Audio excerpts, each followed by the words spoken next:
So my name's Charlotte Slinger, and I work for Hampshire Cultural Trust. And just to set a little bit of context about our organisation, we were previously local authority, so Hampshire County Council and Winchester City Council, Arts and Museum Services, and in November 2014 we were transferred into an independent charitable trust.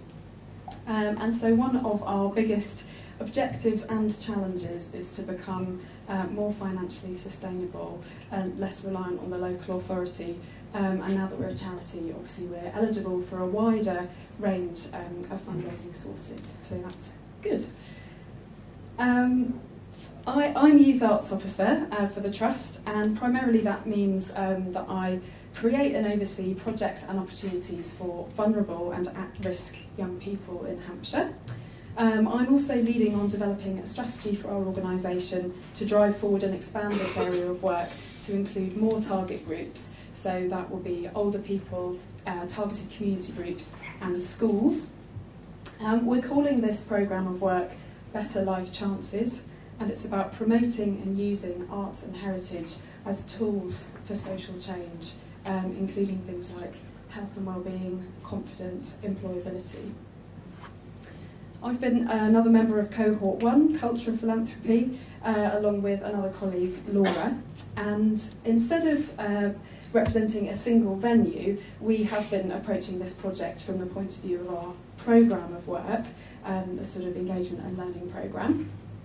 And we both agree that we have benefited from all of the training sessions that have been mentioned, the optional workshops, our mentor relationship, and as has already been said, being in a network of similar local organisations. For me personally, at a time when our organisation is going through quite a lot of change, it's been interesting to consider my new area of work in the light of philanthropy and fundraising, since obviously we can't deliver this important work without funding and sponsorship. The sessions with the audience agency have been particularly helpful in terms of helping us to shape our case for support and our elevator pitch, and it was really helpful to be shown national examples of excellent fundraising initiatives. It's made me think about focusing our offer on being outcome driven and being able to sort of think about things from the giver's point of view as well as our own organisational point of view. Laura and I were also part of the showcase event at Southampton City Art Gallery, and so supported by the fundraising practice we created a stand and sort of had to present our offer clearly, which was a challenge but a great exercise in sort of focusing how to present what we offer. And we sort of did a bit of a double duo approach, which was that as people came over to our stand, which we had sort of photographs and information on there, Laura offered to do a blind drawing of them. So she had a clipboard and she kept the pen on the paper and wasn't able to look at the paper, she was just looking at the person. So that was sort of a bit of an icebreaker for us, and was, I suppose, a participation activity rather than just reading and conversation. So that seemed to work quite well, and then I would chat away about the project. The feedback and reflection from that event was very useful. And I must say, when Laura and I first started this project, we're both delivery staff, and so we weren't sure if we were sort of the best representatives to be in the cohort because, as has been mentioned, a lot of the other people are chief executives or trustees. But actually, one of the key messages that has come out of the project is, you know, it is everybody in the organisation's responsibility to be on message, to be passionate about the cause, and to make that ask. And certainly, you know, out of the showcase event, Laura and I absolutely were the right people to be there because we're the ones that know the work and we're the ones that can speak, you know, passionately and enthusiastically about it.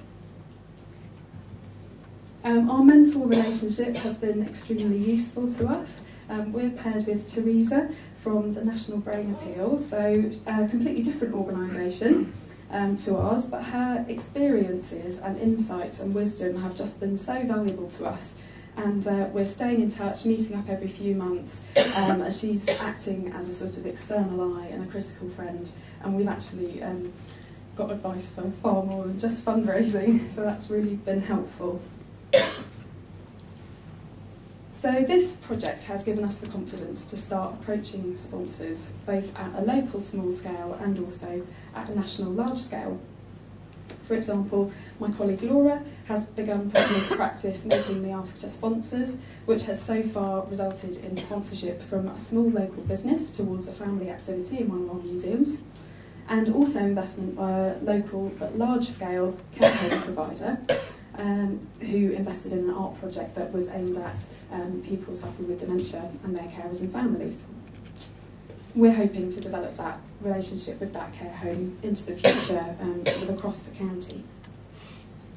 We've also recently made a significant bid to a major trust and found out that we have been successful to the tune of £350,000. I can't say who it is, so this is offline information because it hasn't been signed off yet. But it's basically to run a 4-year project in the pupil referral units in Hampshire. So those that work is going to benefit young people who've been excluded from mainstream school and will make a real difference to them. So, in terms of further input from the project, we are looking at an in-house training session to understand better about how to make full cost recovery bids, and we're also keen to shadow an equivalent organisation who delivers this sort of work, maybe for a day or two. So this project really has been helpful in terms of challenging our thinking and helping us to be ambitious about fundraising. And from my point of view, you know, that ambition comes from wanting to make a difference to the lives of young people who otherwise would not get the benefits of arts and culture. So thank you very much.